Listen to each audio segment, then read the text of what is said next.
انا عندي خمول غدة وباخد الثيروكسين شرايط، مش العلبة تركيز 100، هل العلاج ده مناسب ولا في دواء احسن منه لاني مش شايفة نتيجة؟ برضو ده حاجة مش اختصاص نيوتريشنست او مش اختصاص الدايتيشن او مش اختصاص obesity management specialist.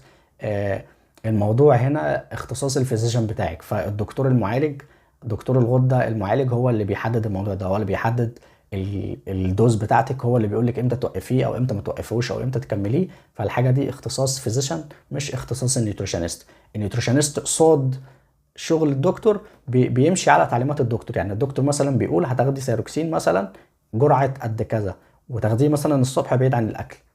النيوتريشنست بيتبع كلام الدكتور، لكن النيوتريشنست ما ينفعش ان هو يمنع دواء معين، او ما ينفعش يجي يقول لك وقفي ده او ما توقفيش ده، ما ينفعش يجي يقول لك خدي ده وما تاخديش ده. دي بتبقى اختصاص الفيزيشن اللي هو الطبيب البشري، والطبيب البشري المتخصص